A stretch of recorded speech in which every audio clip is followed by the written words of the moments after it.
Antônios, colegas, estudantes. Boa tarde, Márcia. Boa tarde. Muito bem, nós estamos aí com a gravação da palestra, né? Inicialmente, fazer uma breve apresentação, né? Para quem não me conhece, meu nome é Roberto Dias, sou professor do Departamento de Mental Mecânica, né? Eu atuo no curso de Engenharia Mecatrônica e sou líder do grupo de Sistemas Embarcados e Distribuídos, né? Esse grupo, ele é o laboratório do grupo, os pesquisadores do grupo, eles são credenciados ao Polo Inovação em Sistemas de Inteligência e Energia do campus Florianópolis, né? Essa palestra também é uma ação de capacitação do Polo Inovação, e eu pediria que os estudantes, né, e os demais participantes que fizeram inscrição no formulário de capacitação do Polo Inovação, que coloquem ali na área de chat seu nome completo e seu e-mail, né, para que a professora Cláudia, que é coordenadora de RH do Polo, possa fazer a verificação dos participantes para a emissão do certificado, né, para quem solicitou o certificado no formulário. O grupo de sistemas embarcados e distribuídos, né, codinome NERST, né, antigo Núcleo de Engenharia de Redes e Sistemas Distribuídos, ele é um grupo de pesquisa que atua na área de sistemas distribuídos, né, sistemas embarcados, computação distribuída de uma maneira geral, né, mais especificamente a gente vem atuando nos últimos anos com Internet das Coisas, né, parte de hardware, software, as plataformas de computação distribuída, né, computação em nuvem, aplicações para a indústria que envolvem inteligência artificial e aprendizado de máquina, mais especificamente, né, que é justamente o tema dessa Semana Nacional de Ciência e Tecnologia. E a gente iniciou também, né, dentro do nosso portfólio de linhas de pesquisa e de áreas de atuação voltadas principalmente para a indústria, né? Principalmente na minha atuação para a indústria de utilidades, aplicações dessas áreas voltadas para energia elétrica, água, gás natural, né? A gente buscou aí estudar e aplicar um rol bastante grande de tecnologias que são chamadas tecnologias disruptivas, né? As tecnologias que têm grande potencial de geração de inovação, e entre elas, né, o que tem nos chamado bastante atenção é a tecnologia de blockchain, que é o tema dessa palestra, né? Para quem está acostumado a me ouvir nas demais palestras, né, essa palestra tem um enfoque um pouco diferente, né? A gente vai estar aqui discutindo mais o aspecto de negócio, os aspectos sociais, aspectos políticos, né? E, sobretudo, o impacto que essa tecnologia, né, vai ter no futuro, né? Tanto do ponto de vista de mudanças, transformações digitais que vão afetar a sociedade, e até as carreiras, né? Até os empregos aí, que deve afetar bastante aí os estudantes. Então, eu espero que vocês gostem da palestra, né? Eu não vou tirar um pouco o peso das questões muito tecnicistas, né? Muito tecnológicas, e a gente vai fazer um embate aí, uma discussão mais de alto nível, que a gente costuma dizer aí na área da indústria, né? A discussão voltada mais para o negócio do que para a parte de baixo nível, que a gente costuma dizer na indústria, a parte dos detalhes técnicos de programação, né? Então, eu acredito que quem não é de uma área de informática, né, específica, ou de uma área de engenharia, uma área mais técnica, né, não vai se sentir tão desconfortável nesse nosso debate. A dinâmica da nossa apresentação espero que, eu sou muito falante, né, vou tentar me controlar, espero que a gente consiga discorrer aí essas ideias nos primeiros 40 minutos, e nos 20 minutos finais a gente abre, então, para os questionamentos, a gente fazer uma discussão aí sobre os aspectos envolvidos. Agradeço a oportunidade, né, da organização da Semana Nacional de Ciência e Tecnologia do Campus, né, que permitia eu falar sobre esse tema, né, tão recente, tão moderno, né, e que realmente deve gerar um impacto bastante grande na sociedade. Para a minha apresentação, eu vou compartilhar a tela do meu computador e se alguém, eu de tempos em tempos faço um questionamento, se estão ouvindo, se está tudo bem, né, porque a gente está do outro lado aqui dessa telinha, né, e a gente sem um feedback parece que não tem ninguém mais aí, né. Então, de vez em quando eu vou perguntando, tudo bem aí, vocês estão me ouvindo? Tudo tranquilo, né? Só dei um ok, só rapidamente, só para eu saber que eu ainda estou falando com alguém, né? Essa questão aí de palestras remotas tem esse aspecto, mas é bem interessante, eu estou muito satisfeito, né, com a organização e com a qualidade dos temas, das oficinas, dos minicursos, das palestras que estão sendo ministradas aqui na semana do nosso campus. Espero que a minha palestra seja útil para vocês também.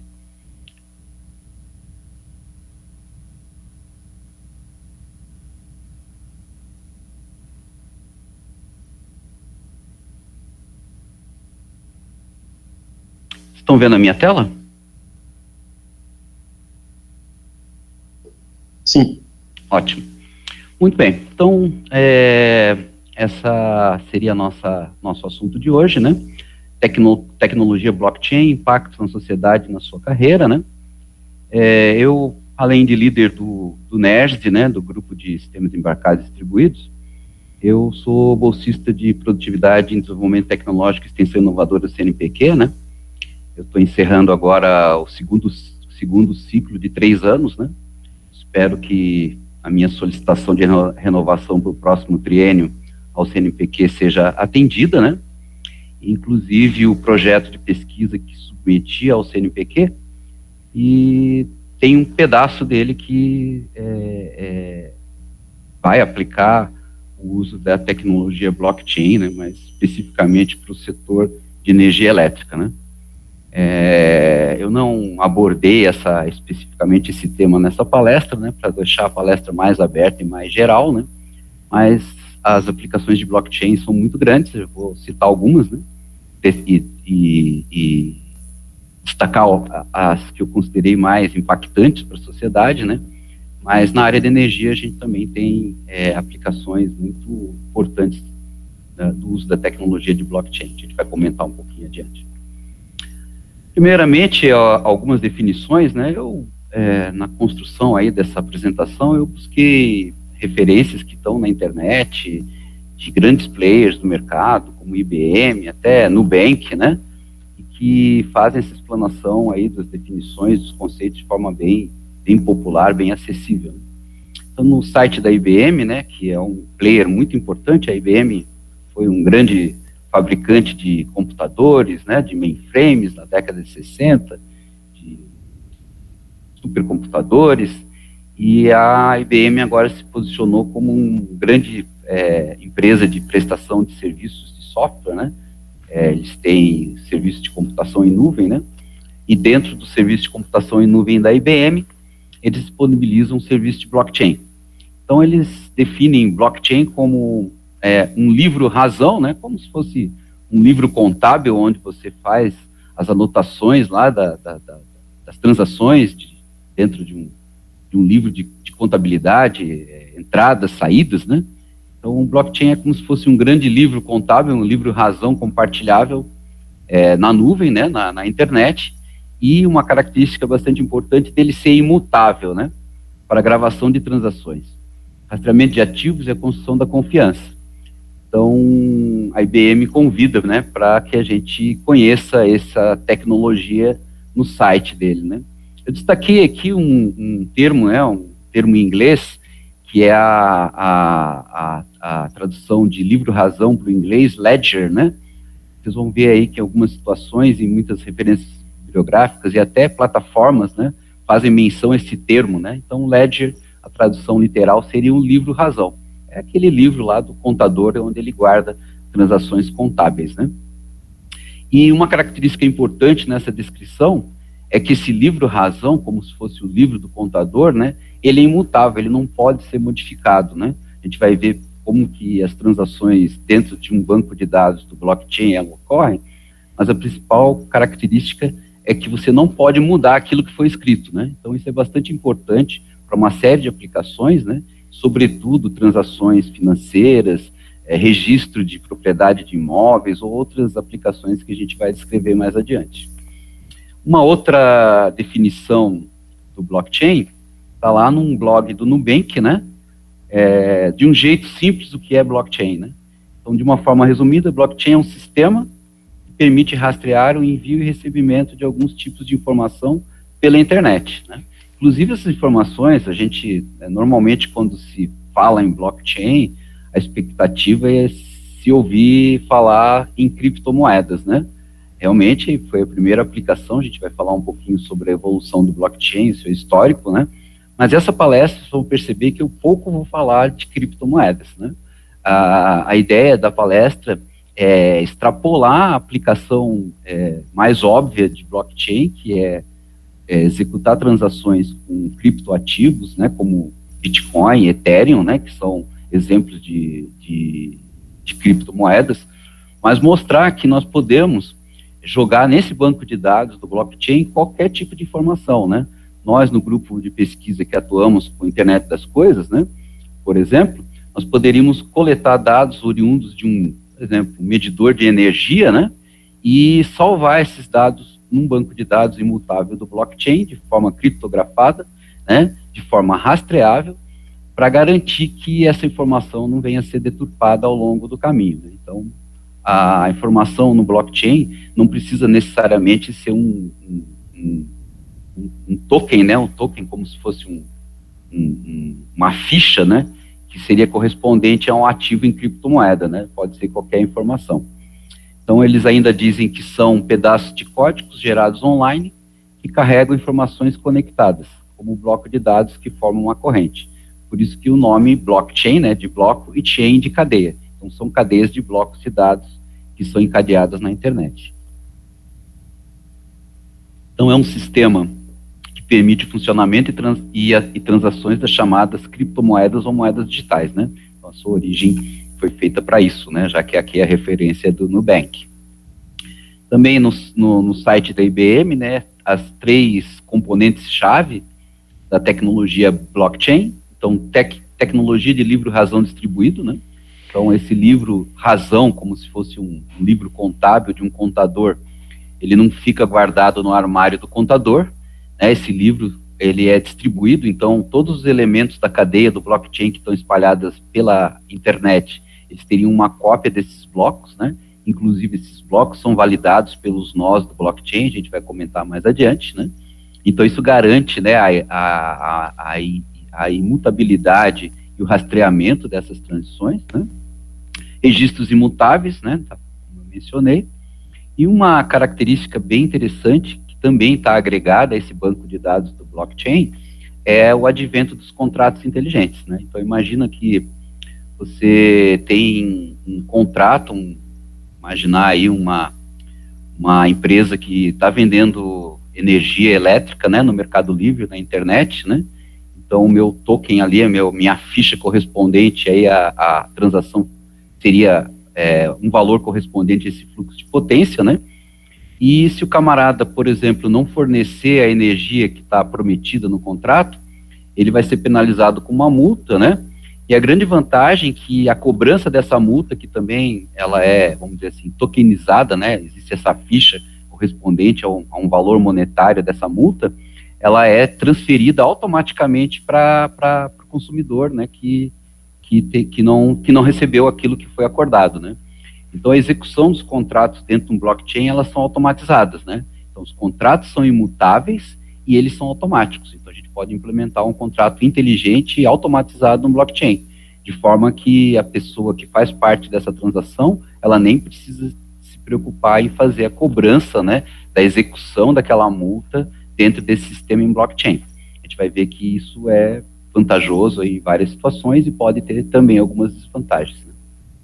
Então, seriam as 3 elementos chaves do blockchain, né? Tecnologia de livre-razão distribuída. Então, uma das vantagens, né, e a gente vai discutir isso, pode ser vantagem por um lado, pode ser desvantagem por outro, né, é que você não tem uma entidade centralizada para controlar a cadeia de blocos do blockchain, para controlar os bancos de dados do blockchain. Então, ela é distribuída, então a gente tem uma distribuição da relação de confiança, registros imutáveis e a possibilidade de implementação de contratos inteligentes, né? Eles são inteligentes do ponto de vista de execução automática, né? Aqui não tem, até o momento, né? Isso aí pode ser um tema de doutorado, a gente não tem a aplicação de inteligência artificial dentro de um contrato de blockchain. A inteligência do blockchain é a automação da execução do contrato. Assim, bem rapidamente, para não entrar em detalhes muito técnicos, né? Mas um bloco, né, dentro, uma cadeia de blocos do blockchain seria um conjunto de dados, né? Esses dados, eles são criptografados e dentro desse bloco, ele tem uma estrutura chamada de hash, né? Hash é um número de 256 bits, né? Que é gerado a partir de um protocolo criptográfico, né? O mais popular é o SHA, né? O SHA. Não vou entrar em detalhes nisso, né, mas esse número que é gerado de forma criptográfica, né, ele é gerado no que a gente chama no primeiro bloco de transação, né, de um livro-razão. Vamos supor que eu vou inaugurar um livro de contabilidade no blockchain, né, então o primeiro bloco é chamado de bloco de Gênesis, né, e os próximos blocos, eles contêm dentro do seu hash, o conteúdo do hash anterior, mais um número aleatório, que é gerado aleatoriamente, que é chamado de nonce, né? É um número de 32 bits, né? E de forma que, se esse camarada adulterar esse bloco, ele vai ficar inválido, porque o hash dele não vai coincidir com o hash anterior, né? O hash é como se fosse um código de verificação de CPF, né? Lógico que a função matemática que gera esse hash é muito mais complexa, né? Em função dessa complexidade de gerar e de manter e de verificar esses hashes, que é o custo, né, de processamento de uma transação no blockchain, né? Esse custo de processamento a gente chama de mineração, né? Então, validar um bloco de blockchain a gente chama de mineração. Isso tem um custo computacional, ele pode ser muito significativo em blockchains grandes, né, com milhares, centenas de transações, né? Existem redes de blockchain que o consumo de energia elétrica para minerar e para validar esses blockchains, eles são equivalentes de uma grande cidade, né? Então isso poderia ser contado como uma das desvantagens do uso de blockchain, ele consome muita energia elétrica, né, para fazer esse processamento. Mas a evolução hoje dos computadores tem aumentado a sua eficiência e reduzido esse custo, né, tanto do ponto de vista de energia como de tempo de processamento. Toda a tecnologia envolvida, então, no blockchain tem a ver com criptografia, né?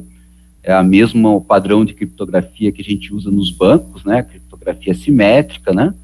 Então, são as características de que a gente não consegue adulterar um dado de uma transação, porque esse dado, né, ele é composto de um hash, que é um dado gerado criptograficamente, e esse hash, ele tem a ver com o hash do quadro anterior. Então, se eu mexer nesse, eu não vou conseguir quebrar o hash dele, porque ele faz parte da outra mensagem, né? Como ele é muito grande, 256 bits, para fazer a quebra computacional de criptografia de 256 bits é bastante difícil, né? Então a gente tem uma grande segurança e consegue garantir que uma transação não está duplicada e que não foi adulterada. Muito bem. Então, de forma mais simples, né, o funcionamento do blockchain seria assim, né, se for pensar numa questão monetária, né, quando uma determinada pessoa quer enviar o dinheiro, né, de A para B, né, a transação ela é inserida dentro da cadeia de blocos, né, e na verdade aquela transação ela vai ser transmitida para todos os blocos, todos os endpoints da rede, todos os nós que fazem parte do blockchain, né, e aí cada bloco daquele que é composto por um hash mais um nonce, né? Esse nonce, que é um número aleatório, ele é gerado, né? Todos os nós que fazem parte do blockchain vão tentar quebrar esse nonce para vai verificar a validade. Aquele nó que conseguir quebrar esse nonce, ele vai, é o que que eles chamam de prova de trabalho, né? Então, aquele que conseguir quebrar o nonce e verificar que aquele bloco é válido, ele vai ganhar uma recompensa, né? Que é, normalmente, se for uma transação de criptomoedas, um Bitcoin, por exemplo, ele vai ganhar um pouquinho de Bitcoin, né? Então, todo o processo de validação de blocos, ele é monetizado pelo esforço computacional que é utilizado na rede, né? Então, é bem interessante, né?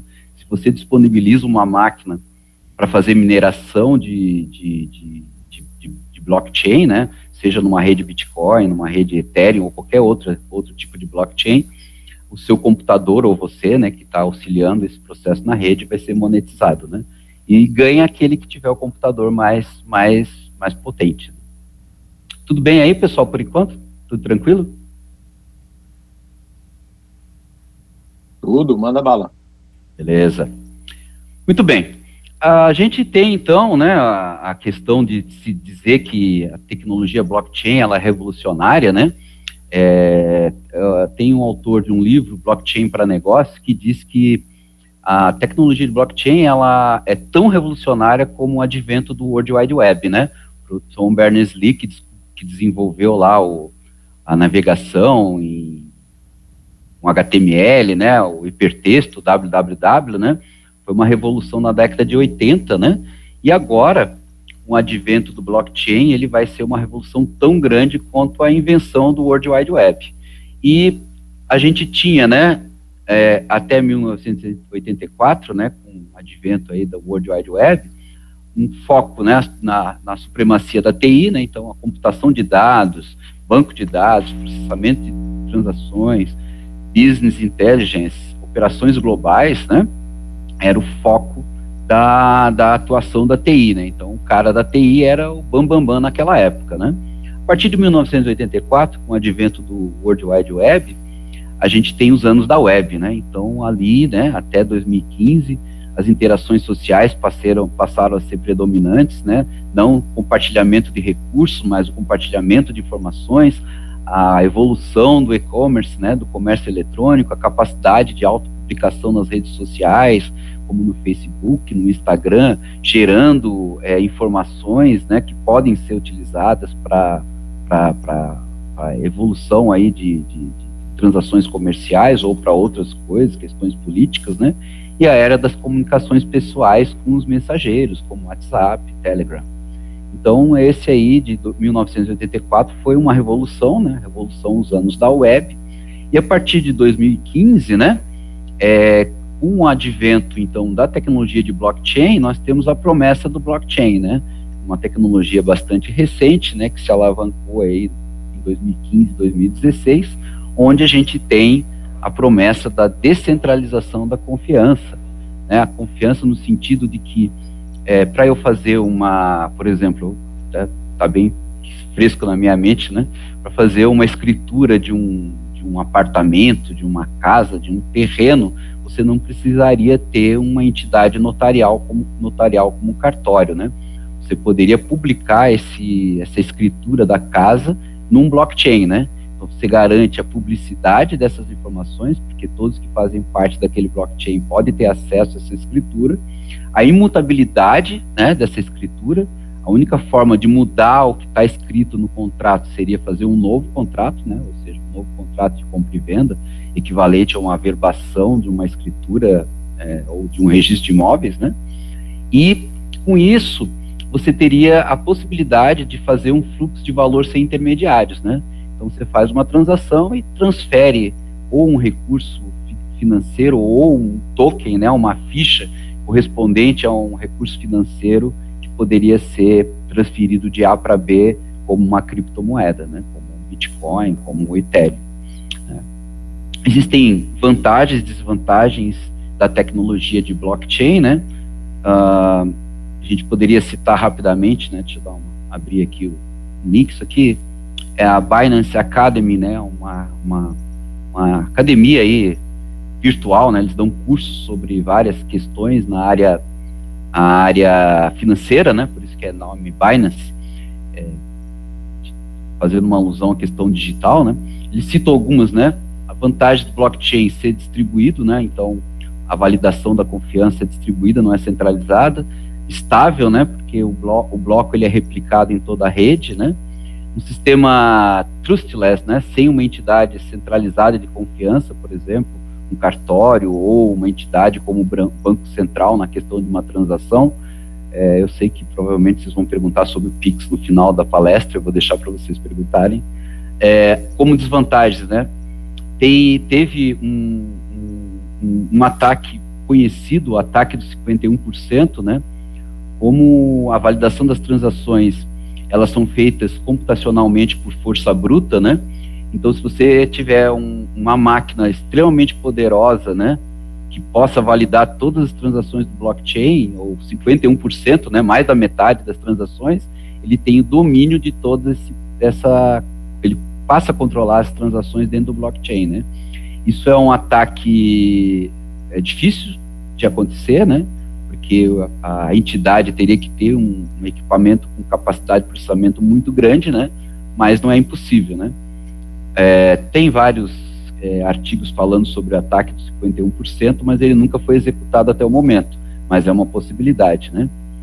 Modificações de informações, elas podem ocorrer em blockchains privativos, né? Onde você tem um blockchain centralizado, que uma quantidade pequena de participantes, né? Mas num blockchain como o Bitcoin isso é mais difícil de ocorrer. A questão das chaves privadas, né, como a gente trabalha com criptografia simétrica, e para criptografar os blocos, você vai ter sua chave privada, né, e se a pessoa perder a sua chave privada, essa chave privada não é guardada em lugar nenhum, né, diferente de uma senha de banco que a gente pode recuperar indo na agência, né, o cara vai perder todos os tokens, ou as criptomoedas, ou o que foi equivalente monetariamente a isso, né. Então, a chave privada do blockchain tem que ser guardada num cofre, né? Não pode perder. E a questão da ineficiência, né? Do ponto de vista do processamento computacional, que é muito elevado, né? Com a tecnologia atual. E também a tendência de que esses livros razões do blockchain, eles comecem a crescer de forma muito grande, né? E passem a ocupar bastante volume. Então, essas seriam as características aí de desvantagem do blockchain. Tranquilo até por enquanto, pessoal? Tranquilo. Muito bem. Nós temos aí uma linha do tempo da evolução do blockchain, né? Ele começou a ser discutido, né? Os primeiros trabalhos discutindo essa abordagem de blockchain, sobretudo aplicados à área financeira, né? De 1991 até 2008, né? Em 2009, o Satoshi Nakamoto, que na verdade não é uma pessoa, né? É um pseudônimo, né? Aqui, depois essa apresentação vai ser disponibilizada de alguma forma, eu vou disponibilizar no meu Instagram e no meu Facebook, né? O link para vocês fazerem o download. Então, aqui tem alguns links, né? Essas bolinhas todas aqui são links que vocês podem acessar na internet, né? Então, aqui tem um artigo original do Satoshi Nakamoto, que não é uma pessoa, né? É um pseudônimo, e ainda não se sabe quem exatamente é o Satoshi Nakamoto, né? Essa referência aqui do Contimes faz uma alusão a pelo menos 5 pessoas ou 5 entidades que seriam Satoshi Nakamoto, né? A gente não sabe exatamente quem é o criador, ele criou esse paper, né? Um artigo técnico, e colocou na internet sob pseudônimo, né? Existe um homônimo aí chamado Satoshi Nakamoto, e ele diz que ele não é o cara do blockchain, apesar de ser um dos primeiros usuários de uma Bitcoin, né? Mas, se vocês tiverem curiosidade, então aqui nas bolinhas tem um link, né? Quando vocês forem acessar esses artigos, né? Então, surgiu o primeiro paper falando de Bitcoin em 2009. Em 2010, né, foi feita a primeira transação usando o Bitcoin, né? Então, um usuário comprou uma pizza e pagou 10 mil Bitcoins na época, né? O Bitcoin não valia nada, agora o Bitcoin está valendo bastante, né? Quem tem Bitcoin lucrou muito, né? Então, essa primeira fase que seria a origem, né, até 2019, né, 2010 seria uma fase de transação aí que começou a utilizar, e aqui, em 2013, né, o mercado de Bitcoin já superava $1 milhão, né, então a gente começou a ter transações financeiras, né, em Bitcoin. Em 2014, foi criado, né, uma empresa chamada de R3, né, e ela foi a primeira empresa a criar um blockchain comercial, né, e na verdade a R3 ela gerou o seu blockchain e várias empresas se associaram à R3 e hoje existem 40 companhias financeiras, né, as fintechs associadas à R3, né, então é um blockchain comercial bastante robusto.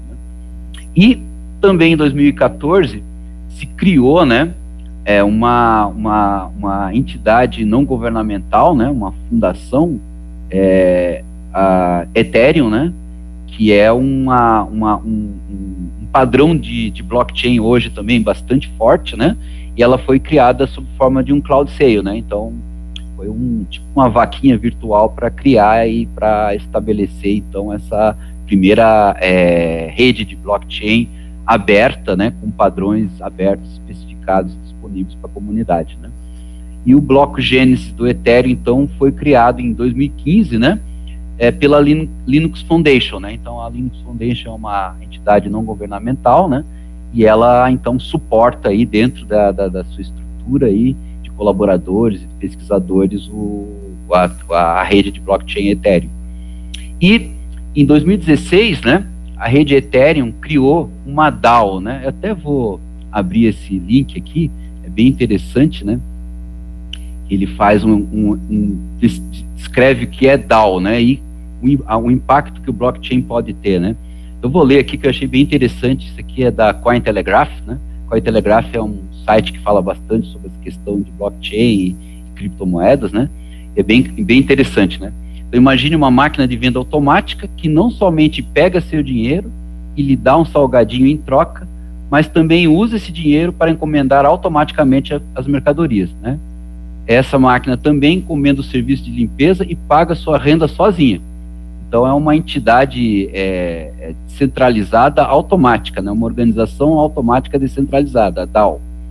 Além disso, à medida que você coloca dinheiro naquela máquina, você e outros usuários têm direito de dizer quais salgadinhos serão encomendados e com que frequência a máquina deve ser limpa.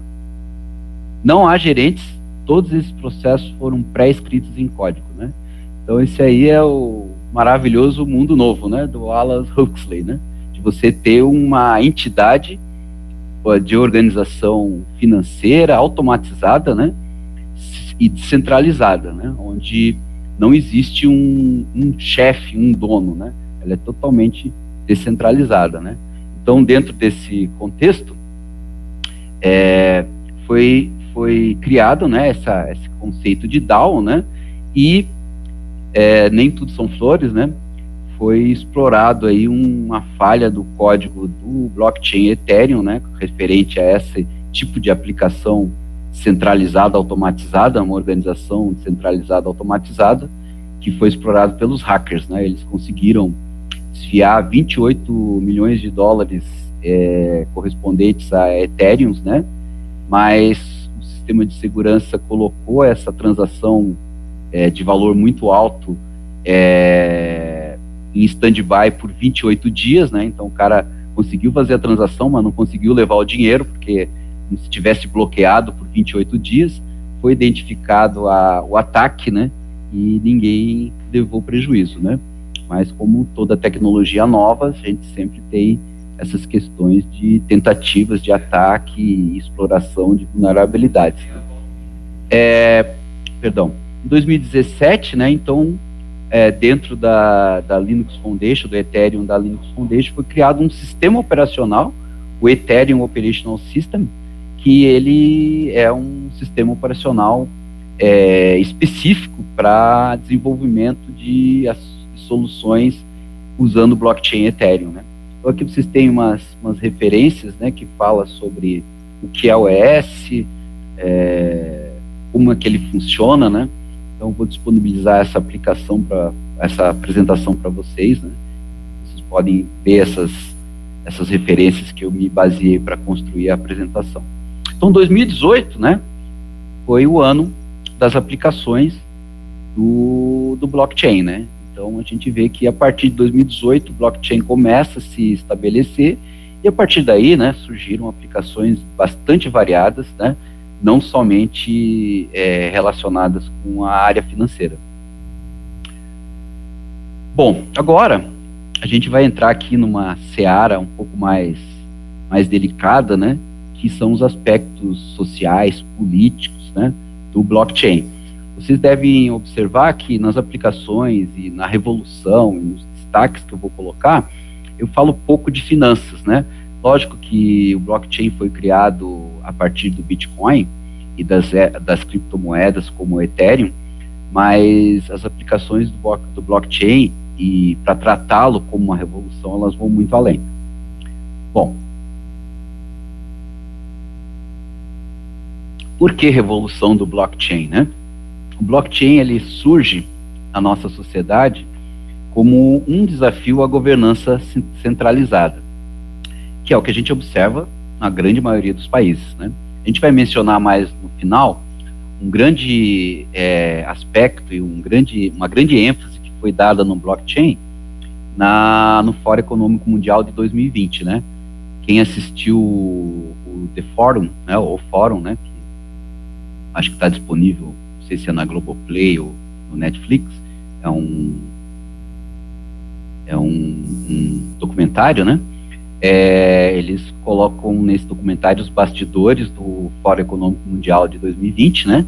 E a gente vai observar a grande ênfase, né, que tem o blockchain nesse fórum, e inclusive foi bem significativo, né, a preocupação, né, e a importância que foi dada para o blockchain pela Turquia, né? A Turquia é um país que tem um governo, né, de direita, um governo viés mais autoritário, né, e bastante interessado em ter acesso e utilizar a tecnologia blockchain.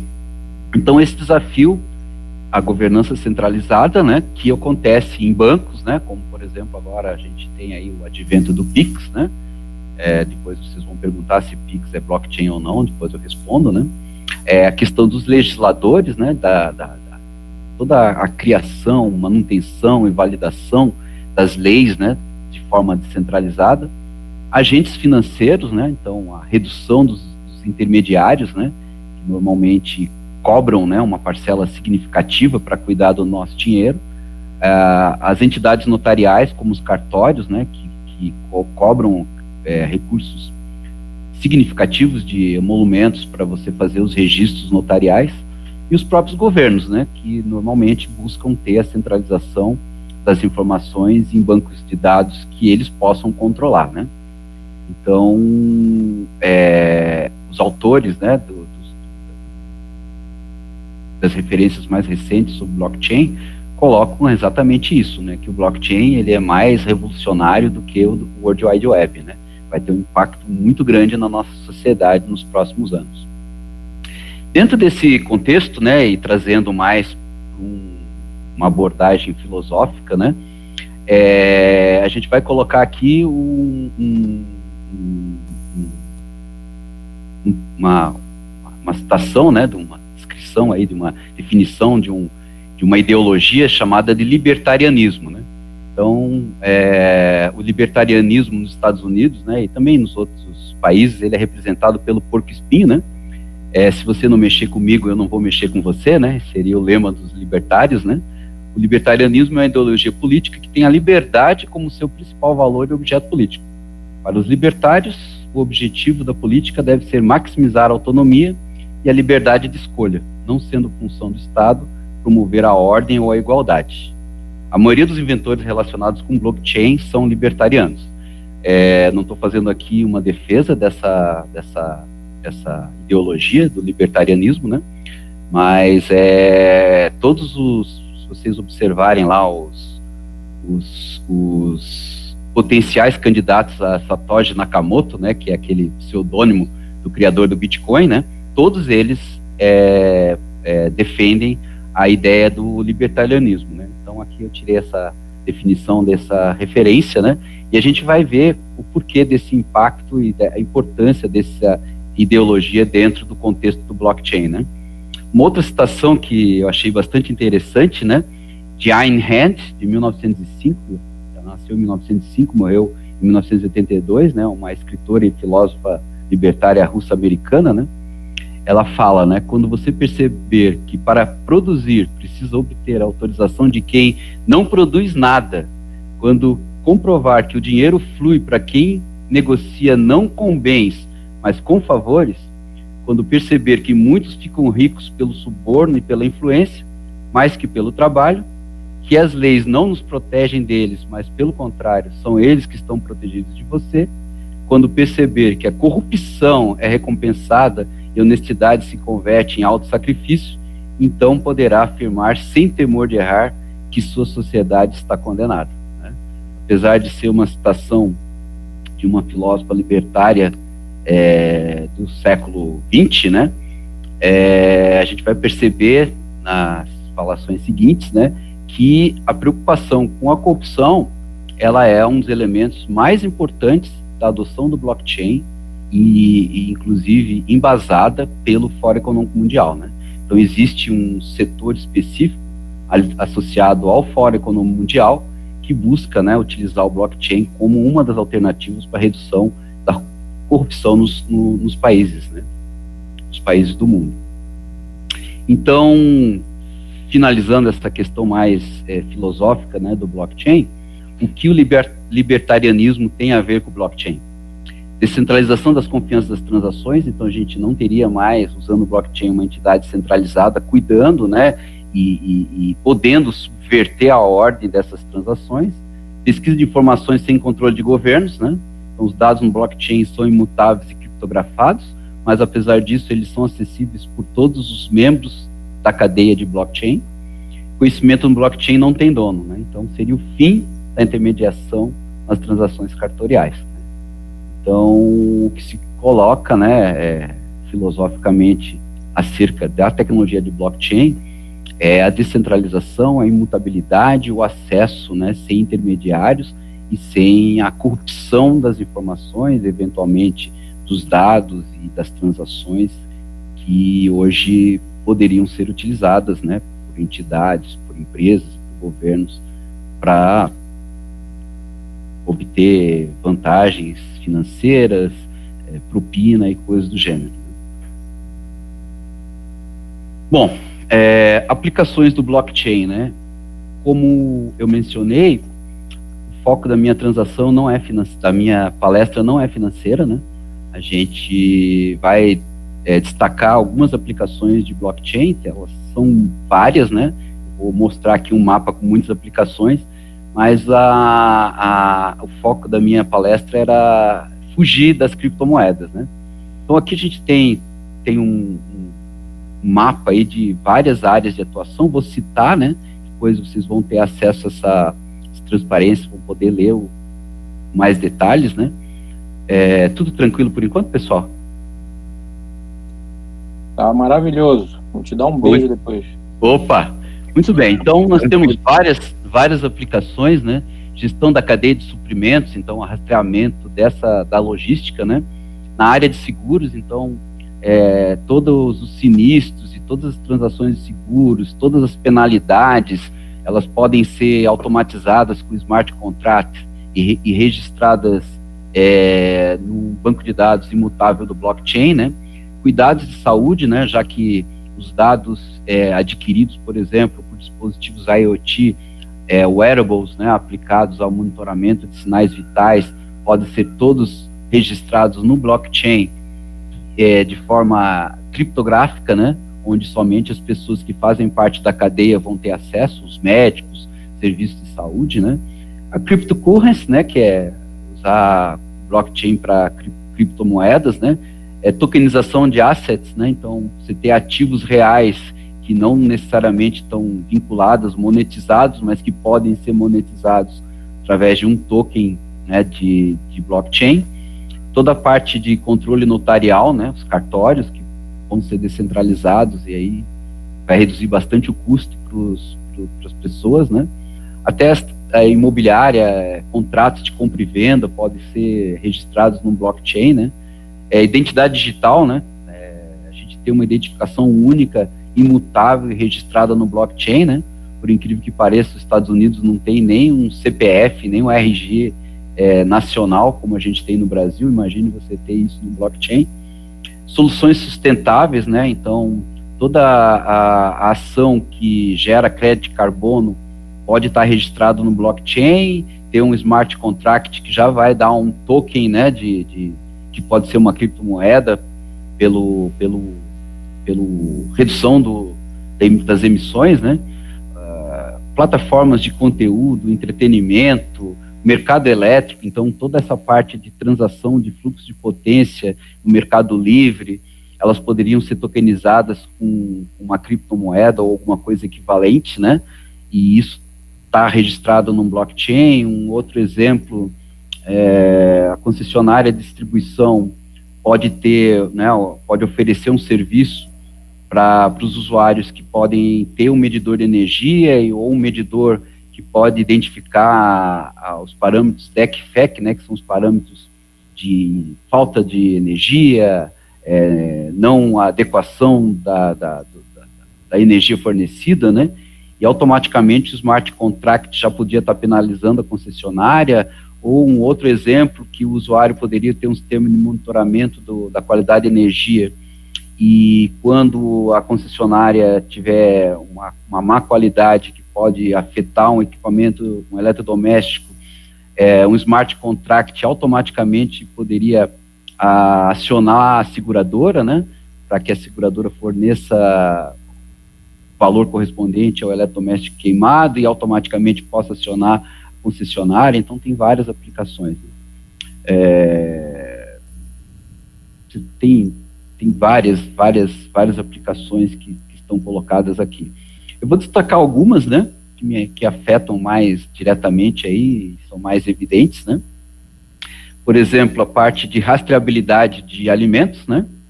Então, você teria o consumidor podendo verificar a origem do alimento, né? O varejista certificando que o alimento é seguro e acessível para os consumidores, o distribuidor, né, prevenindo perdas e desperdícios, né, controlando aí a quantidade de insumos que eles podem levar, as suas características de conservação, a indústria, né, acessando dados de qualquer parte da cadeia, né, desde o fornecedor, da logística, né, e o produtor, então, também tendo acesso, né, de como o produto está sendo distribuído, quanto que ele tem que encaminhar para a indústria para ser processado, né. Então, hoje a gente tem lá um código de barras, um código QR, né, que a gente pode consultar e acessar um site, né, e ver as informações sobre um determinado produto, mas ninguém garante que esse site não adulterou as informações, né. Quando a gente joga essas informações de rastreabilidade de alimentos numa cadeia do blockchain, a gente tem a garantia que as informações não são modificadas pelos intermediários, né. Então, o Carrefour, ele já faz, né, o rastreio da cadeia de suínos com blockchain, né. A cadeia de suínos, ela é bastante ampla, tem o produtor, tem a que a gente chama de maternidade, né, então o produtor produz lá os filhotes dos porquinhos, aí os porquinhos vão crescer na maternidade, depois que eles já estão para ponto de... Normalmente quem cuida da maternidade não é o mesmo produtor, às vezes, né? Então toda essa cadeia de produção de suíno é muito importante, né, ser controlada, inclusive até organismos internacionais da Europa, da China, exigem essa rastreabilidade, né? Hoje existem empresas que fazem isso de forma centralizada com tecnologias de TI tradicionais, né? Mas o advento do blockchain dá uma segurança, né, bastante grande para esse tipo de mercado, né? Então o Carrefour já utiliza isso. Outra área, né, por exemplo, rastreio de registro de armas, né, com blockchain, né? Recentemente no Brasil essa iniciativa foi vetada, né, pelo presidente da República, né, e de utilizar a tecnologia de blockchain para fazer rastreabilidade de armas, né, e isso gerou aí uma ação, né, no judiciário para investigar o porquê desse tipo de procedimento, né?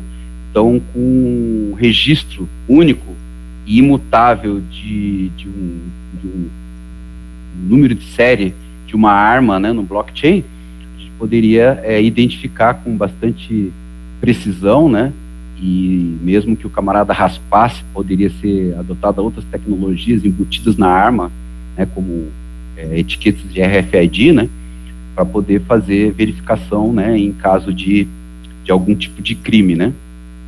Isso gerou uma discussão aí na justiça. Uma empresa também dos Estados Unidos, ela desenvolve, uma fabricante de armas, né, ela desenvolveu um conjunto de sensores, né, que rastreiam o impacto gerado, né, na explosão da pólvora.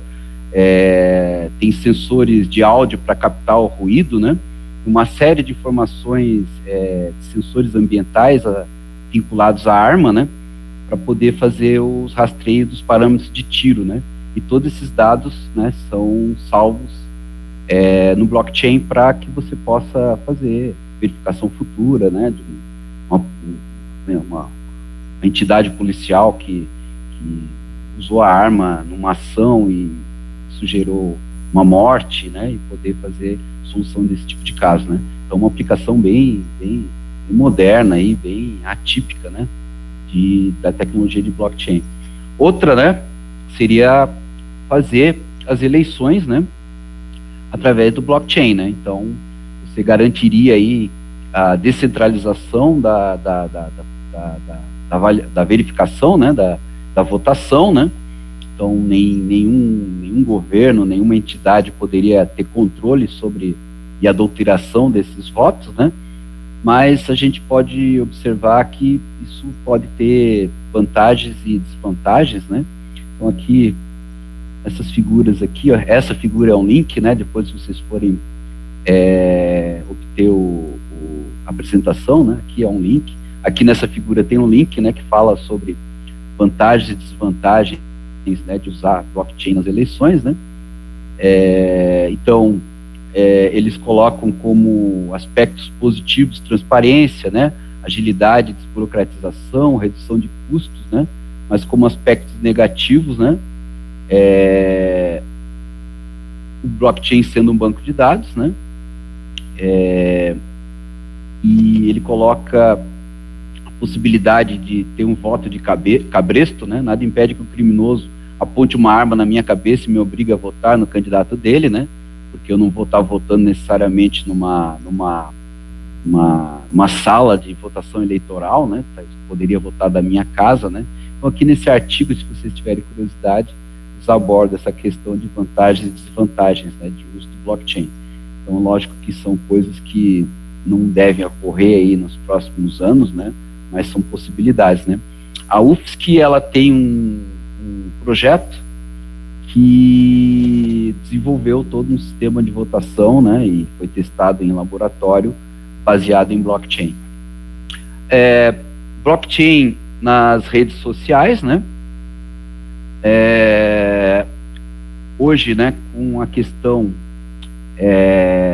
que muito se propaga de você ter controle das redes sociais por uma entidade, né, então existem iniciativas de você fazer uma rede social baseada em blockchain, né.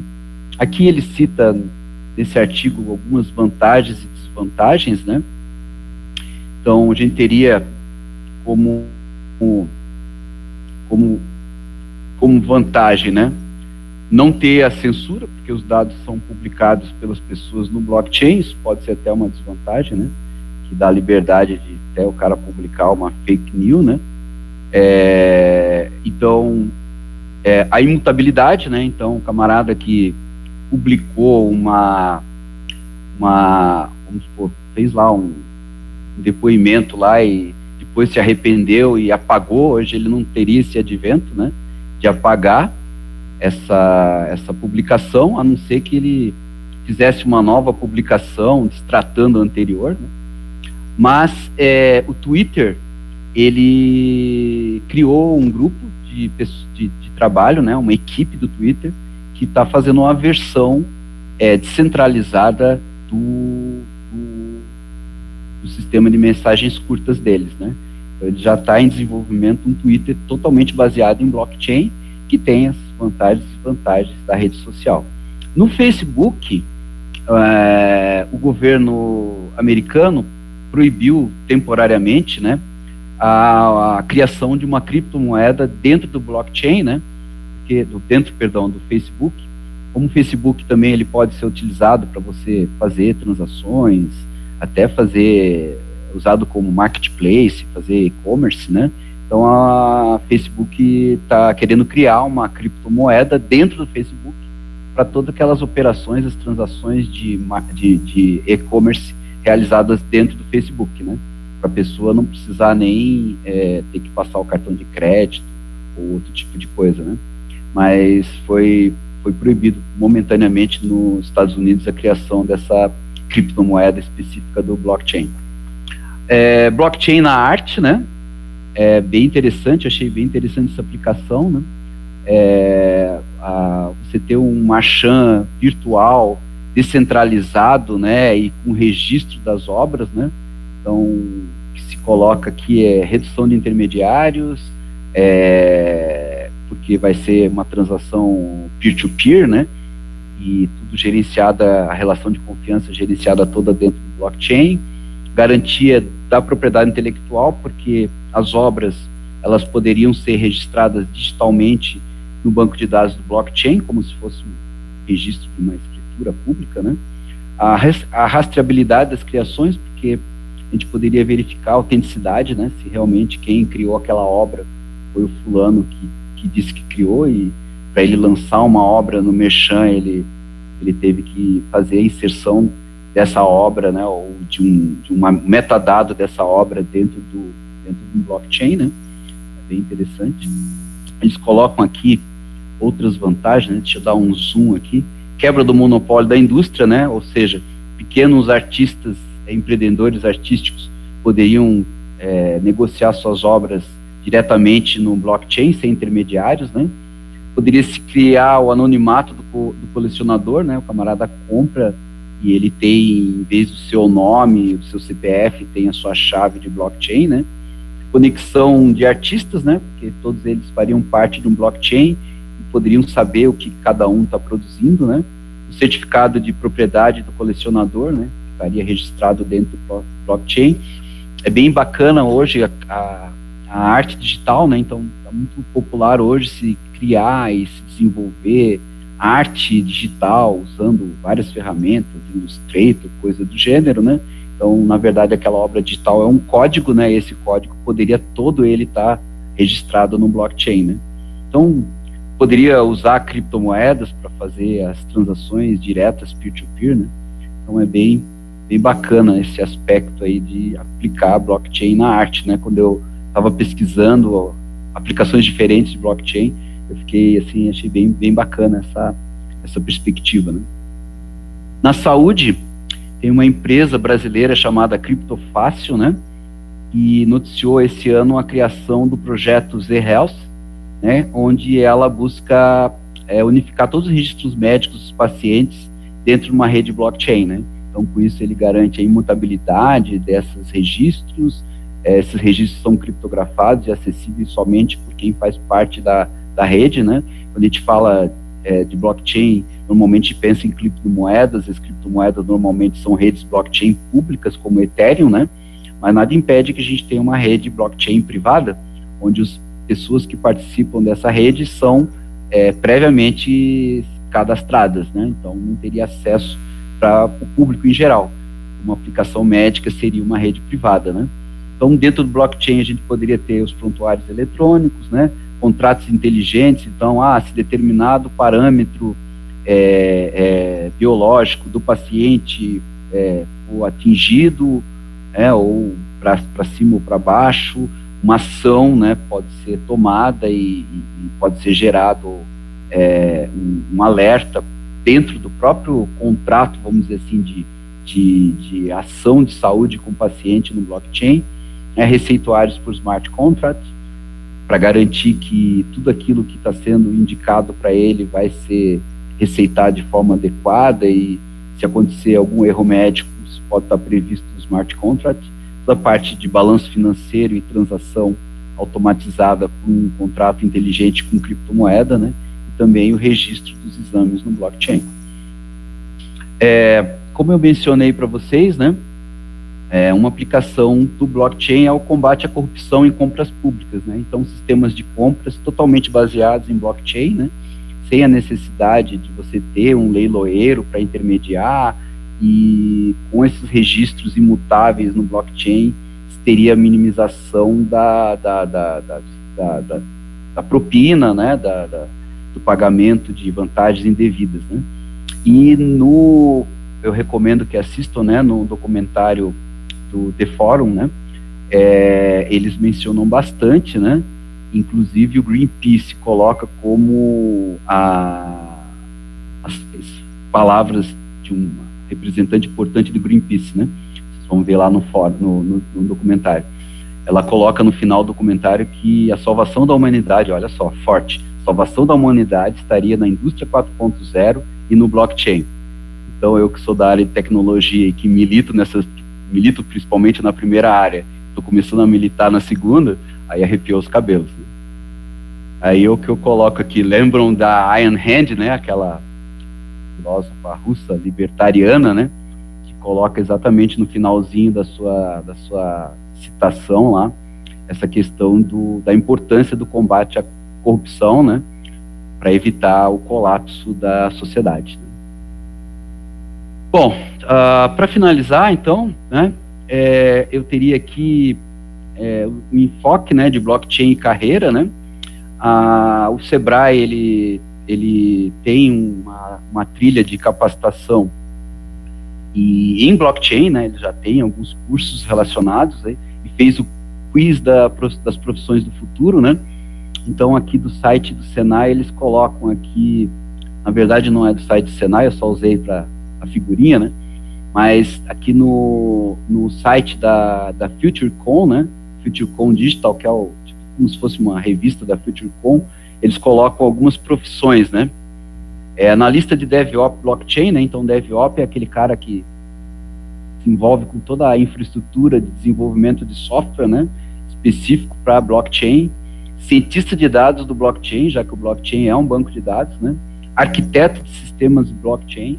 Contador para ativos blockchain DLT, né, que é o livro razão descentralizado, né, então o contador tradicional ele seria substituído por um contador blockchain, auditor perito em ativos blockchain, né, então a parte de ativos que correspondem a um token em blockchain, seja uma criptomoeda ou outro tipo de token, né, analista de infraestrutura IoT blockchain, né, já que, como eu mencionei anteriormente, todos esses sinais, esses dados sensoriados para os dispositivos de IoT podem ser registrados num blockchain, né? A gente precisa para fazer isso, né? Uma nova profissão. Analista de governança em empresas com blockchain, né? Inclusive, toda aquela questão de compliance das empresas poderiam estar armazenadas, registradas e garantidas no blockchain, né? Que é o próximo, né? Próximo passo. Consultor blockchain para negócios, né? Como usar o blockchain na sua empresa, né? E gestor de fundos tokenized, criptoativos, né? Porque hoje tem uma dezena de criptomoedas, né? Então, qual é a melhor, em que cenário, né? Seria importante, né? Então, é bem interessante. Tem aqui também um outro artigo da Coin Times, né? Um site especializado em criptomoedas que falam também, né? Sobre profissões. Engenheiro de blockchain, né? Escritor técnico de criptomoedas e tokens, né? Que vai escolher qual que é a melhor criptomoeda no momento, né? Para você fazer transação. Desenvolvedores de ICOs, né? Então, as empresas que fazem exchange, né? Com criptomoedas, né? Desenvolver soluções, né? Desenvolvedor de carteiras digitais, né? A gente está vendo aí a digitalização do dinheiro, né? O ministro da Economia já menciona que pretende lançar em 2022 a criptomoeda brasileira, né, ou a moeda digital brasileira, que seria uma criptomoeda, não sei se vai ser no caminho do blockchain ou não, né. O Pix foi só a partida, né, transferência de recursos peer-to-peer, né? Medidor de transações, né? Mediador de transações, né? E poderia usar o blockchain para fazer essa mediação, né? De forma descentralizada. E o oráculo, né? Falando em ponte entre o digital e o real, o oráculo é esse ponto de confiança entre o imutável blockchain e o mundo em constante mudança, né? Então teria que ter um cara que vai adaptando transações do mundo real para o blockchain, né? Ele cita o exemplo, né? Um oráculo pode colocar as informações de um jogo de futebol no blockchain, permitindo que sites de apostas descentralizados funcionem, né? Então hoje tem as casas de apostas que é numa casa de apostas centralizada. Aí essas casas de apostas poderiam ser descentralizadas no blockchain. Então, assim, é um mundo novo aí de possibilidades, né? E que fatalmente vocês vão ouvir muito ainda, né? Quando a gente falava nos idos de 2005 de IoT, de Internet das Coisas, parecia que o cara que estava falando isso era um maluco, né? Aqui no Brasil, em 2005, o IFSC foi o primeiro a falar sobre isso, nem sei se é naquela época da Semana de Ciência e Tecnologia, mas eram os eventos que a gente tinha aí de pesquisa, né?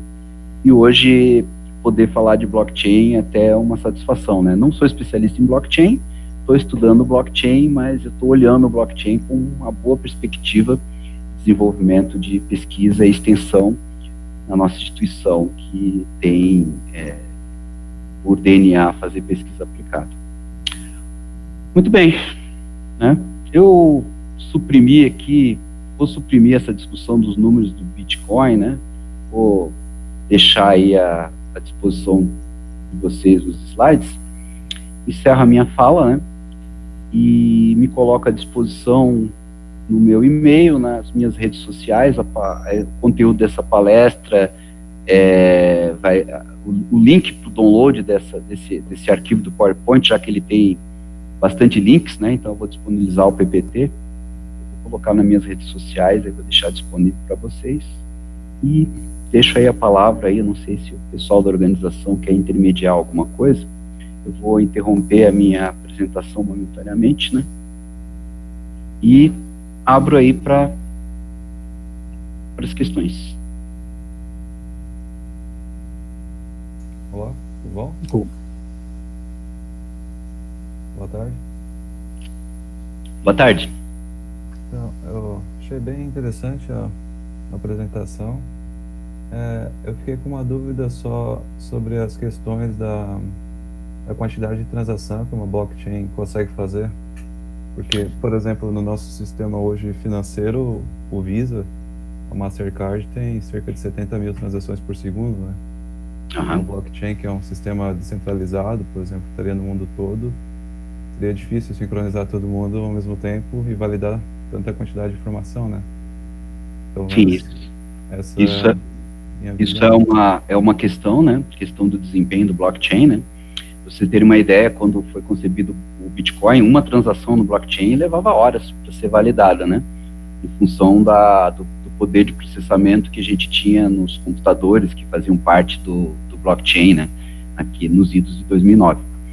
Hoje, uma transação média numa rede como a Ethereum, né? A gente tem que pensar o seguinte, que a gente vai ter várias redes de blockchain, né? E dependendo da solução e escalabilidade, essas redes elas podem ser subdivididas em pedaços, vamos dizer assim. Hoje no Ethereum, que tem um volume, até suprimir os números, né? Porque senão a palestra ia ficar muito alongada. Mas hoje no Ethereum que você tem aí centenas de milhares de transações, né? Sendo executadas dentro da rede Ethereum, para validação de uma transação leva até 10 minutos, né? Então, se você for comparar com o Pix, que ele promete transações em 10 segundos, né? Isso é uma desvantagem do blockchain, realmente, né? Então, a questão da escalabilidade, né? Ela é um problema, porém, já existem várias empresas em nível mundial que desenvolvem os circuitos integrados chamados de ASICs, né? Os circuitos integrados para aplicações específicas, né? Então hoje se utiliza para fazer mineração de criptomoeda não somente computadores, né? A eles utilizam os computadores pessoais que estão na rede para ajudar no processo de mineração, né? Então, o tempo ocioso do seu computador pode ser usado e monetizado para fazer a mineração das criptomoedas, mas para transações em larga escala, estão sendo desenvolvidos dispositivos em ASIC, né, para fazer o processamento específico da mineração de criptomoeda, para quebrar aqueles hashes e nonces, né? Então são feitos em hardware específicos com ASIC, né? Também, né, quem é da área aí de eletrônica, existem circuitos utilizando os FPGAs, né? Então, FPGAs dedicados para fazer a mineração de criptomoedas para poder melhorar esse tempo de transação, né? O que se espera, né, até 2040, que a gente consiga chegar na ordem de segundos para fazer um processamento de uma criptomoeda numa transação dentro de uma rede do tamanho da Ethereum. Roberto, posso fazer uma pergunta também? Claro. Eu fiquei pensando por que as pessoas podem ficar com receio de usar o Bitcoin, né? Assim, se para cada Bitcoin? não, o Bitcoin não, não, o Bitcoin não, o blockchain. Se para cada transação tu cria um novo token, então tu vai ter muitos tokens para guardar, né? O próprio usuário, né? Ele não tem um lugar para guardar isso, é um número digital, ele vai guardar isso no computador dele, no e-mail dele, alguma coisa assim. Não vai surgir, será que empresas que vão vender esse serviço de guardar esses dados com segurança, para você ter esses dados guardados lá num lugar que você não perca, né? Porque se você perder, você perde o próprio bem, né? Digamos assim. Então, a cada bloco, ele é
aplicado para toda a rede, né? Não necessariamente está no teu computador pessoal, né? Normalmente o que uma rede blockchain usa é o teu processamento, né? Processamento para quebrar, eles podem até utilizar a CPU da tua máquina, mas os dados estão na carteira, a carteira está na nuvem, né? Então, realmente, as transações do Bitcoin, elas podem aumentar bastante a sua escala, mas o Bitcoin, o blockchain, ele é parecido com as transações do Twitter, né? Imagina o volume de mensagens que tem no Twitter, né? São gigantes, né? E o tamanho máximo de um bloco é 50 bytes, né? 50 como se fosse no Twitter, que são 40 caracteres, né? Então a limitação do tamanho do bloco é para poder garantir a expansão dessa escala, né? Mas os dados não ficam no teu computador local, eles vão ficar lá na tua carteira, né?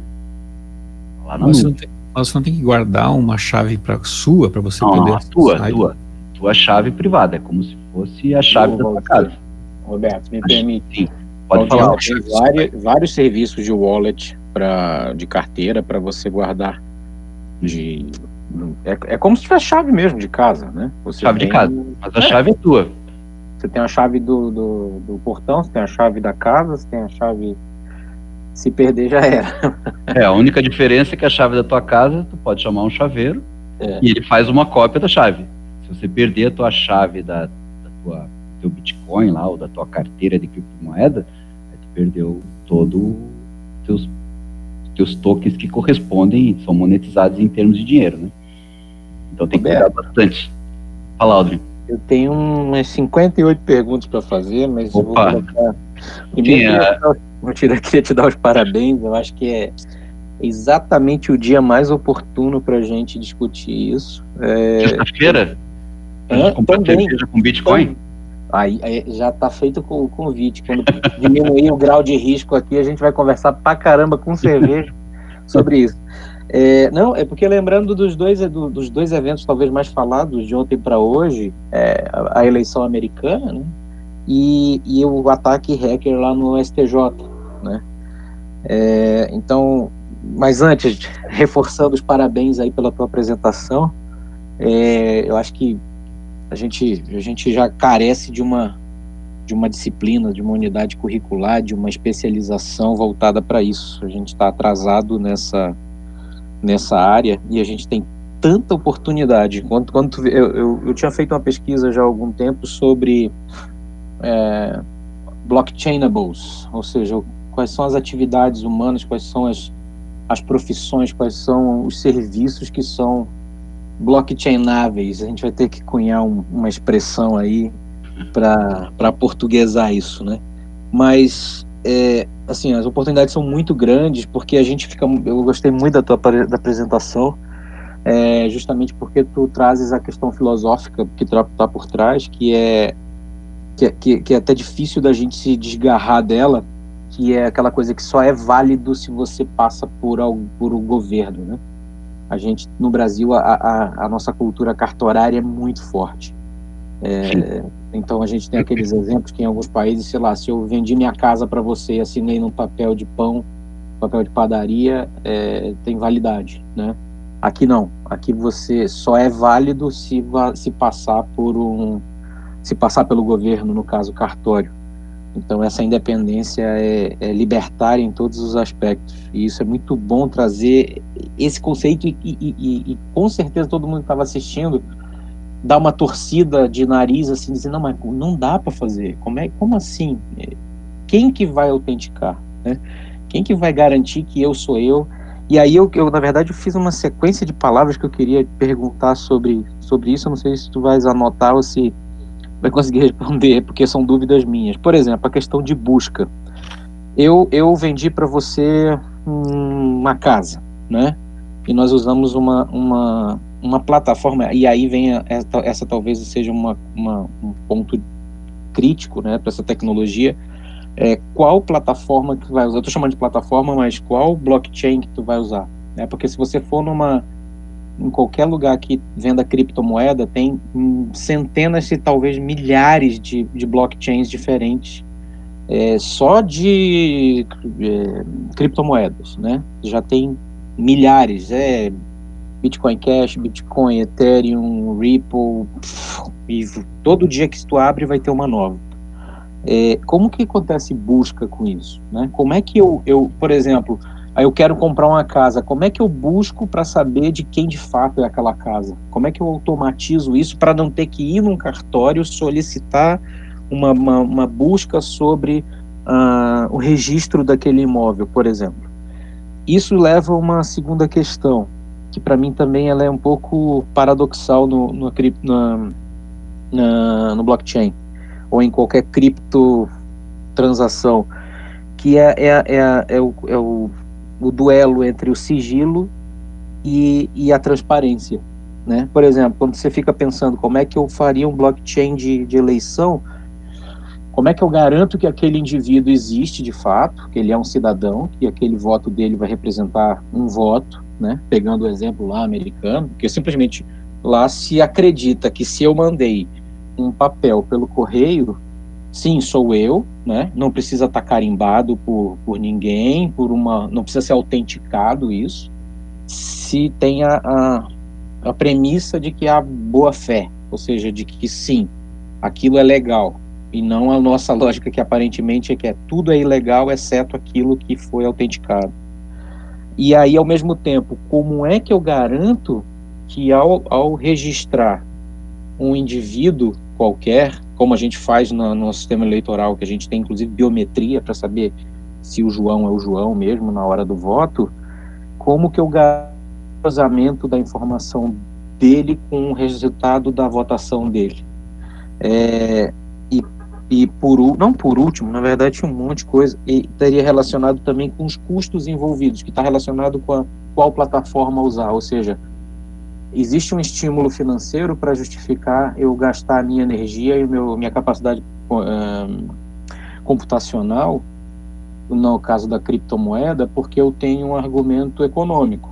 Eu estou eventualmente apostando que nessa mineração o troço vai valorizar e eu vou ganhar na valorização daquilo que eu minerei, né, que eu extraí do trabalho, vamos chamar assim, do meu computador.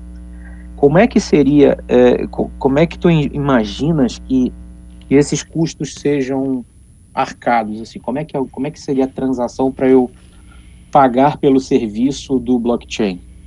E aí, por último, estaria só a questão da carteira que eu ia falar que eu comentei com o Valdir, que está relacionado com essa relação de sigilo, né, de privacidade, e ao mesmo tempo de transparência, que para mim continua sendo paradoxal, porque quando eu vou consultar quem é o dono da casa que eu quero vender, eu preciso saber quem é, que é um indivíduo. Agora, ele vai ser um número, ou ele vai ser, ou eu vou ter que ter um eCPF, ou o próprio token dele vai ser o CPF dele.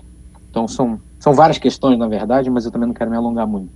E obrigado, viu, Roberto? Parabéns aí pela apresentação.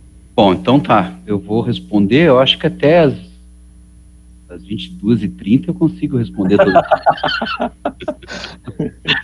Eu vou tentar responder aí de uma maneira geral a esse monte de questionamento que você fez, né? Em relação à questão da transparência, né? Realmente, o blockchain, tudo que você joga como transação no blockchain, ele é público, porque ele vai ficar registrado e acessível a todos os nós, né? Então, todos os nós conseguem ler, vamos dizer assim, o cabeçalho da informação contendo aqueles 50 bytes, né, descritivos do bloco. Então, se a gente for pensar numa escritura de uma casa no blockchain, como num cartório, né? Se eu chegar lá, eu quero a escritura da casa, do apartamento do Roberto. Qualquer pessoa pode requerer uma cópia desse registro de imóveis, por exemplo. Né? Tanto é que a imobiliária vai lá na registro de imóveis e pega as matrículas atualizadas sem a minha autorização, né? Mas tem que pagar então, R$180 para fazer isso, mais ou menos, e leva 5 dias. Tudo bem, nós não estamos falando nessa questão aí do custo desse serviço, né? Porque me incomoda muito. Isso, a tendência é que dentro de um ambiente descentralizado como o blockchain, as operações são feitas peer-to-peer, né? Ou seja, eu, através de uma plataforma, como vai ser esse registro notarial no blockchain, isso não está funcionando em nenhum lugar do mundo ainda, né? São aplicações possíveis para o blockchain. Mas provavelmente vai ter uma plataforma, você vai acessar na internet, como a tua carteira de criptomoeda lá, de Bitcoin, você vai criar uma chave, essa chave de maneira similar ao Pix, pode ser qualquer coisa, pode ser o teu e-mail, que é o identificador único, pode ser o teu CPF, né? Pode ser uma passphrase, aquilo que tu quiser utilizar, né? Então, cada membro do blockchain, cada nó do blockchain, cada bloco, ele tem uma chave privada que vai fazer a assinatura, vamos dizer assim, desse bloco de código, né? Que pode corresponder a um lançamento de registro de imóveis, por exemplo, já que você está botando esse exemplo, né? E ele vai fazer esse registro e vai assinar, olha, aqui está o contrato de compra e venda, estou cedendo o meu apartamento fulano de tal, então naqueles 50 bytes ele faz uma descrição da transação e submete ao blockchain. Essa transação, ela é criptografada, né? Então eu assino e criptografo com a minha chave privada, a minha chave pública está disponibilizada publicamente na internet, pode ser lida pelos outros participantes do blockchain. Então, com a minha chave pública, ele consegue descriptografar as informações que são públicas. Mas as informações privadas, elas são criptografadas só com a minha chave privada. Então, dentro do blockchain, eu posso ter uma parte pública, que seria o cabeçalho do blockchain, os 50 bytes com informações publicizáveis, e nada impede que eu tenha informações criptografadas dentro do blockchain. Porque uma transação, o que tem no blockchain são dados de transação. O dado que pode estar associado ao blockchain, como, por exemplo, quantidade de energia consumida num medidor de energia elétrica, ele pode ser criptografado, ele pode não fazer parte especificamente da transação. Você perguntou como, eu vou tentar lembrar das 55 mil perguntas que você fez. Te falei para tu anotar. Não, tá na mente aqui, eu só tenho 55 anos. Como que eu vou ser monetizado, né? Então, todo o processo de mineração, né? Porque quando você lança um bloco no blockchain, ele é propagado para todos os nós, por isso que ele leva um tempo para ser validado, né? E aí o que vai acontecer? Quando você lança um bloco na rede, ele tem um hash, que é um número de 256 bits criptografados, mais um nonce, né? Então o hash do bloco anterior, mais um nonce, que é um girar de dado, né? Um dado que tem não só 6 faces, né? Ele tem 2 na 32 faces. Ele vai gerar esse número aleatório. O que acontece? Aquele computador que faz parte do blockchain, que for mais rápido para ficar gerando esses números aleatórios e bater o hash com o nonce dele for igual ao dado que foi gerado no bloco anterior, ele ganha uma monetização. Ele vai ser recompensado, é que a gente chama de proof of work, né? A prova do trabalho. A prova do trabalho é ele quebrar, autenticar, vamos dizer assim, não quebrar, vamos dizer, autenticar um bloco. Né? E aí ele ganha uma querelinha de Bitcoin, né? Ou outro token, né? Dentro dessa transação. Então, isso é bem interessante, né? E tem gente que minera blockchain, só minera, não faz transação nenhuma. Né? Ele só está ali. Aí, lógico que aí teve aquele problema do 51%, né? Se você chegar numa rede blockchain com um computador gigantesco, né? 355 mil ASICs. Eu ia te perguntar isso, que era a computação quântica, né? Eles vão conseguir quebrar isso, né? Então, essa é uma preocupação, é uma desvantagem do blockchain que está buscando, né, alternativas para isso. Hoje, no mundo real, né, que nem todo mundo tem esse investimento e ainda vai ter que gastar muita energia elétrica e não compensa, né? Então, existe até essa balanço entre aquilo que tu recebe, a remuneração pela tua prova de trabalho e a quantidade de energia elétrica despendida, né? Tem redes de Ethereum que consomem a quantidade de energia elétrica que alimenta uma cidade. Acho que é mais ou menos isso. Boa. Tem mais outras perguntas, mas... Não, mas faltou só aquele detalhe do sigilo com a transparência. Por exemplo, como é que eu registro que o meu voto não vai ser associado a mim? Tá. Então, a questão da autenticidade, né, que a gente teria dentro do blockchain, é que você tem a tua... autenticidade e anonimato, que são, para mim, um paradoxo, né? Como que isso é um problema. Isso é um problema ainda do blockchain, né? E se vocês olharem nas referências, hoje não tem um sistema de votação de blockchain, porque não se garante anonimato ainda dentro do blockchain. Porque dentro do blockchain você tem a transparência e você identifica a chave, né? Você pode identificar a chave, né, ou como se fosse aqueles últimos dígitos do teu CPF, né, para não mostrar o CPF inteiro, você consegue identificar uma chave, ou a origem, né, da inserção de dados no bloco. Essa chave, você necessariamente, no caso de uma votação, você vai vincular uma pessoa, né, que está registrada, de alguma maneira essa pessoa estaria que está registrada dentro de uma entidade, né, responsável em cadastrar os votantes, vamos dizer assim, mas para o grande público você não tem o nome do cara, você tem uma chave, né, e a chave necessariamente, né, como é um número grande, né, é difícil de alguém fazer uma associação que, essa chave é do Roberto, né. Então hoje temos esse problema, se vocês olharem a referência lá, a gente tem essa dificuldade de garantir o anonimato, né. Teria que se ter uma estratégia de ter, né, o cadastro dos votantes com um banco de dados convencional, mas a votação feita dentro do blockchain. Não sei, não estudei a solução desse problema, mas não tem ainda sistema de votação no blockchain. A gente podia usar um sistema de votação no blockchain, por exemplo, no Congresso, no Senado, com voto aberto, né, que aí garantiria que o camarada está votando de casa, o voto dele não vai ser deturpado, é transparente, o público poderia ver quem está votando, inclusive saber qual é o deputado ou senador que votou determinada coisa, né? Num voto para presidente ou para qualquer outro cargo público, onde você não tem o voto aberto, o blockchain precisaria de ter um banco de dados convencional para fazer o cadastro das chaves, né? Que aí você tem uma chave que não identifica a pessoa, mas você vai ter que ter um banco convencional para associar aquela chave a um eleitor. Faltou alguma coisa? Um monte, mas depois fica para cerveja. Fica.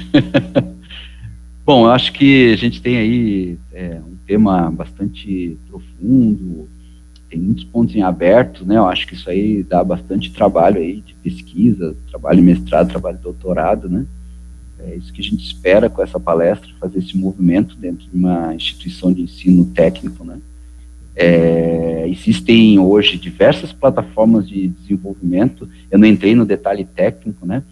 Mas eu posso mencionar uma plataforma chamada Shua, deixa eu abrir aqui, e eles têm umas soluções muito interessantes, deixa eu botar aqui. Eu não sei quantos alunos estão ouvindo aí, Roberto, mas tem poucos. Se for cruzar isso com tendência de IoT, indústria 4.0, toda a futura dependência que vai ter em relação à transmissão de dados dos sensores ou dos serviços que tiverem associados, existe a oportunidade. Agora tem que verificar o como, e entra naquela pergunta que fizeram antes, eu não sei quem fez, que é a questão da velocidade, né? Que é como é que você garante. A escalabilidade ainda é um problema, né? Mas a gente tem essa plataforma aqui, não sei se vocês estão vendo a minha tela. Sim. É o Shua, né? E, cara, eles têm dentro da plataforma plugin, né? Você vê que, olha só, os caras que estão vinculados, né? A Microsoft Azure, Oracle, IBM Cloud, Amazon, né? E eles têm como engine o Hyperledger, né? Que é a plataforma de blockchain da Linux Foundation, né? Então trabalha com Ethereum, né? E eles têm uma coisa muito legal, né? Muito legal dentro dessa plataforma, depois vocês podem dar uma consultada, né? Shua.com. Eles têm plugin para você botar virtualmente qualquer coisa no blockchain, né?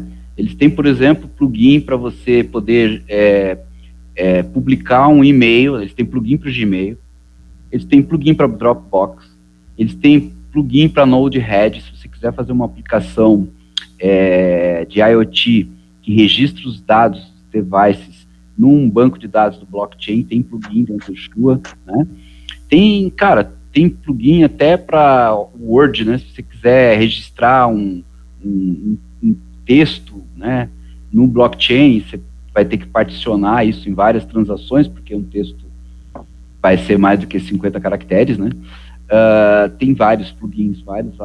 Então, permite que você consiga desenvolver soluções de blockchain de forma muito, muito rápida. Lógico, é uma solução comercial, né? Você vai pagar uma assinatura e essa assinatura ela tem um valor que vai ser dependente do número de blocos que você usa. Até 50 blocos para você brincar, né? Fazer uma aplicação pequena de blockchain com 50 blocos é de graça. Aí, à medida que você vai aumentando a quantidade de blocos, você vai pagando uma assinatura mensal, né? Mas, assim como o Shua, que eu achei bacana, porque ele é bem user-friendly, né? Bem amigável para o usuário mais leigo, ele tem um bloco para trabalhar com um smart contract dentro do Shua, né? A Ethereum, ela tem uma linguagem de programação de contratos inteligentes chamada Symbol, né? Mas no Shua você tem uma ferramenta gráfica que você desenha o teu contrato inteligente lá, automatiza dentro do blockchain, né? E tem as plataformas, a IBM, ela tem uma solução de blockchain dentro da IBM Cloud também, bastante amigável, né? Então, assim, a facilidade de você começar a trabalhar com blockchain hoje é bastante grande, né? Assim como hoje a gente é bastante grande de trabalhar com IoT em plataformas como a AWS Hub, IBM Cloud, hoje já tem bastante solução, assim, para você não ter que ficar codificando muitas coisas, né? Tem Python, já tem módulos para você fazer aplicações de blockchain em Python, então é bem bacana. Show de bola. Lembrei agora, acabou de ter passado na minha cabeça, patente. Registro de patente usando isso. Então, eu tenho um artigo que eu fiz com o Alisson, né, do NIT, né, onde a gente fez uma busca de patentes. Isso aí é um artigo de 2019, né? Então tem, assim, o artigo a gente quis mostrar o crescimento do tema blockchain no estado da técnica, né? Então, cresceu, assim, exponencial, assim, de 2018 para cá, né? Aí depois te passo o artigo que a gente escreveu, dá uma olhada lá o que o pessoal está fazendo.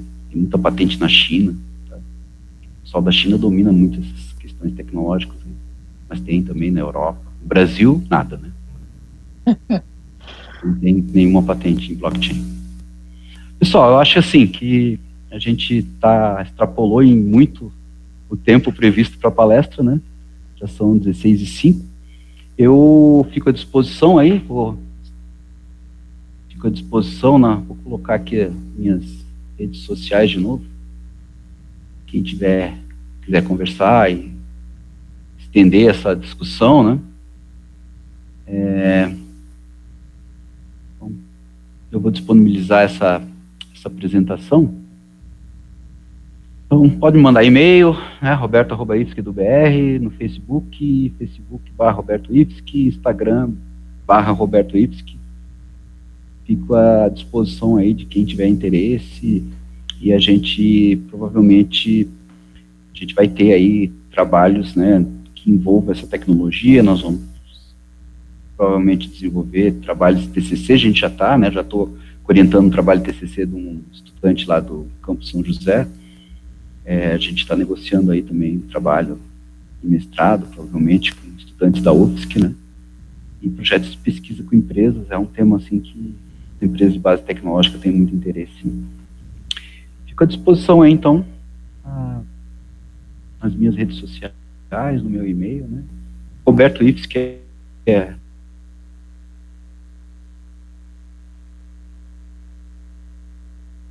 Mais alguém quer fazer o questionamento, ou se o Aldrin acabou com todas as perguntas? Lá, eu ainda tenho mais uma pergunta.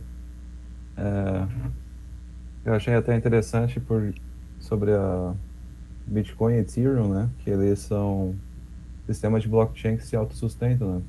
O pessoal Sim, minera, hoje sim. eles mineram anonimamente porque eles esperam receber uma taxa das transações ou a recompensa pelo bloco minerado, né? Mas Sim. o que ficou solto para mim ainda é como em outras aplicações, por exemplo, que não envolvam o dinheiro por si só, como a patenteação de obras de arte ou de ideias mesmo, né, como mencionado agora há pouco, Uhum. não seria apenas uma entidade que estaria controlando a blockchain. Nesse caso, a blockchain perderia o sentido de ser descentralizada, né? Porque as pessoas não ficariam interessadas em minerar os blocos, gastar o recurso computacional mantendo ela, Uhum. a não ser poucas entidades. Então, essa questão do custo de mineração para validação dos blocos é um problema, né? Hoje, sim, tem uma empresa chamada blockchain.com, né? Tem um nome na internet dele de blockchain. Ela executa serviço de transações de criptomoedas e outros assets tokenizáveis, né? E até eu inibi os números, mas eu fiquei bastante espantado com o custo médio das transações, né? Então, uma transação custa em média $40, né? Muito caro ainda, né? Muito caro. O que acontece, por exemplo, no caso específico da arte, né? Não vai ter, vamos dizer assim, você não vai fazer uma rede blockchain pública ou uma rede blockchain de larga escala para esse tipo de aplicação, né? Porque eu acredito que ela não sustentaria, né? Não teria um retorno financeiro pela mineração em si, né? Eu acredito que nesse tipo de aplicação você teria a substituição do merchant tradicional hoje, que tem lá uma galeria de artes que faz transações de obras, né? E esse merchant seria substituído por uma rede blockchain e que poderia ser tipo uma cooperativa, né? Então são vários artistas que lançam suas obras numa rede blockchain. Ó, tô imaginando, né? Tem uma empresa chamada que faz esse tipo de serviço, está lá nas referências, né? Não estou inventando coisa muito louca, não. Mas você teria então como se fosse uma cooperativa onde todo mundo registra as suas obras, né? Pode ser obra física, né? Que tem tokenizável, que tem um valor que pode ser expresso em criptomoeda, né? E o esforço computacional para autenticar esses blocos é o esforço da cooperativa, né? Então a cooperativa vai, vamos dizer, vai despender energia, a sua energia, o esforço computacional, né? Para poder autenticar as moedas, porque é de interesse, né? E talvez dessa forma, né? Eu não sei quanto é que custa o serviço de um merchant, né? Mas provavelmente dessa forma cooperada, o valor de uma transação num blockchain seria menor do que você paga para um merchant negociar a tua obra, né?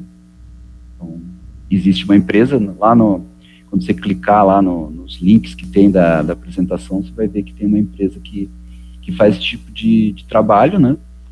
E é uma rede de blockchain, né? Que eles implantaram uma rede blockchain privada, não uma rede blockchain pública, né?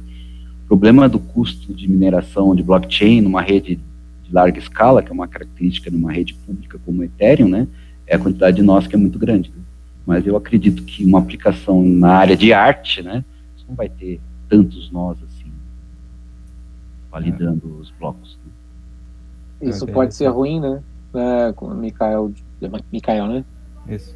E ao mesmo tempo isso pode ser ruim, né? Imagina que você tem uma rede só de arte, uma rede só de imóvel, uma rede só de carro, né, para autenticar transações desse tipo de bem ou de eu imagino que quanto menos nós, mais caro ela fica, e não o contrário, né? Isso, a gente tem essa premissa, essa expectativa mesmo, né? Mas é Mas que no Ethereum, você pode ter vários nós, várias pessoas participando no blockchain, mas você pode ter poucas transações, aí você reduz o custo, né? Agora, se você tem, como é uma questão de criptomoeda, né? Você tem milhares, centenas de milhares de transações por minuto, aí tu aumenta o custo da tua transação, né? Então, depende do tipo de negócio, né? Por isso que o blockchain é um desafio e uma revolução, né? Na real, vai se criar ainda uma cadeia de valor em relação a isso. Aparentemente, vai ter esse middleman aí, vai ter a necessidade de ter um broker, vai ter um broker que vai fazer que vai, vamos lá, é como se fosse um cartório, só que ele vai ser só o intermediador do processo. Isso foge totalmente da filosofia do blockchain, né? Pois é. Para mim, esse é o grande paradoxo. A questão do Mechan é descentralizado, só que é uma rede blockchain privada, né? Então, assim, nas referências bibliográficas, nos livros que falam sobre blockchain, a gente tem esse paradoxo, né, de trabalhar entre quando eu vou usar uma rede blockchain pública, como Ethereum ou outras, e quando que eu vou trabalhar com uma rede blockchain privada, ou ainda você tem uma mista, né, que é aquela rede blockchain pública, só que para entrar tem que fazer parte do time, você entende? Ela é pública, ela usa infraestrutura pública, mas para você entrar no blockchain tem que atender algum critério, você entende? Então que é o paradoxo até da minha primeira pergunta, né? Como é que tu vai fazer busca, né? Tendo que acessar todas elas? Porque realmente, assim, eu comprei criptomoeda há um tempinho atrás, graças a Deus, o maior arrependimento da minha vida é que eu soube do Bitcoin em 2009 e não fiz nada. Mas, enfim, aí tu entra hoje em qualquer casa de, vamos falar, claro, qual é o nome? Corretora, né, de criptomoeda. Sim. Cara, são centenas claro. De opções de criptomoedas, né? Mas na real, se a gente quiser criar cripto-IFs, que a gente cria. Claro. Né? Então, a minha dúvida provavelmente vai ter alguma coisa, um hub que permita fazer busca entre todas essas redes. Vai ter que também pensar num formato padrão, né, para tu fazer a busca, como é que tu vai dar nome para o arquivo, como é que tu vai chamar, como é que tu vai registrar. Na verdade, tudo está muito virgem ainda nesse... São pontos em aberto mesmo, né? Porque quando foi concebido em 2008, 2009, para fintech, era uma coisa. Hoje está querendo usar blockchain em outras coisas, mas não se preocupa não. Quando eu comecei a trabalhar com internet, nos idos de 1992, a minha rede de comunicação era a Bitnet, que eu transmitia arquivos TXT de um lado para o outro do planeta.